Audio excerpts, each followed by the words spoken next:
Hey guys, Top Con here. Today I have a few short clips to show how effective some units are against knights. I used fully upgraded units for all of my testing, and unfortunately I know these weren't perfect tests, but I had to literally make 100 of each unit to do each test since the beta doesn't have an editor, but I still got some pretty interesting results. All of these tests I was using the Holy Roman Empire versus the English. First, let's see the Holy Roman Empire's man-at-arms, which get unique upgrades to them for both bonus damage to heavy and extra damage in general. So I had high hopes for them versus knights. The total cost of a man-at-arms is 100 food and 20 gold, so if we multiply that by 100, we get 10,000 food and 2,000 gold. One knight costs 140 food and 100 gold, so multiply that by 100 and you get 14,000 food, 10,000 gold.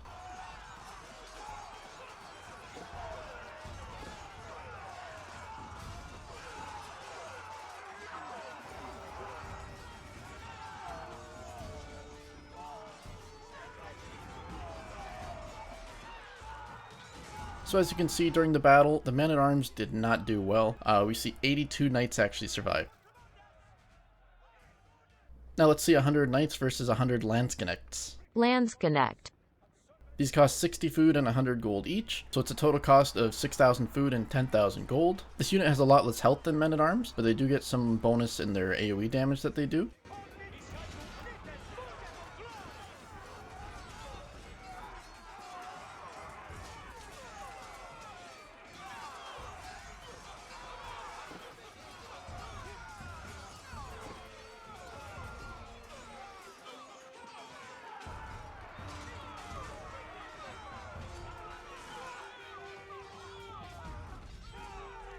And as you can see from this test, only 22 knights survived, which was a lot better than the men-at-arms did.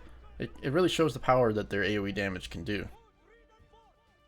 Alright, now let's take a look at the spearmen. Now the spearmen, everybody in the beta I saw mentioning that you can put them in the stand ground position versus horsemen, and they'll do a lot better. So I wanted to test that theory out. But first let's look at the spearmen's cost. It's 60 food and 20 wood each. So only 6,000 food and 2,000 wood makes this the cheapest unit by far, and it is listed as an anti-cavalry specialist. So let's take a look with them on stand ground position here.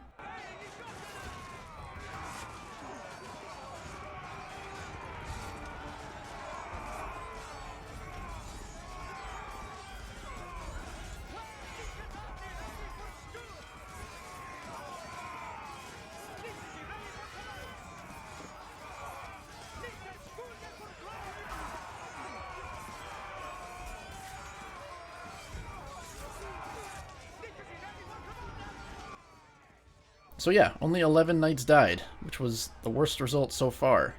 So you might be thinking, what just happened? Why were the spearmen so bad? Now let's try this test again, and this time I'll put the spearmen on attack move.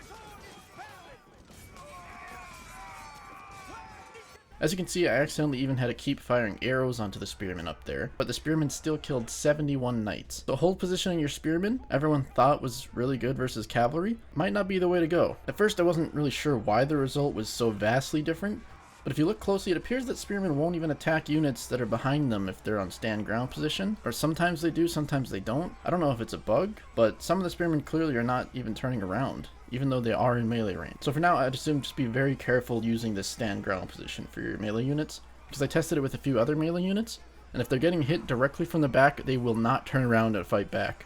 And just for fun, here's 100 Hand Cannoneers versus 100 Knights. This is the first test that's the same total resource cost, because a Hand Cannoneer is 120 food, 120 gold, so the total cost of those will be the same as the Knights.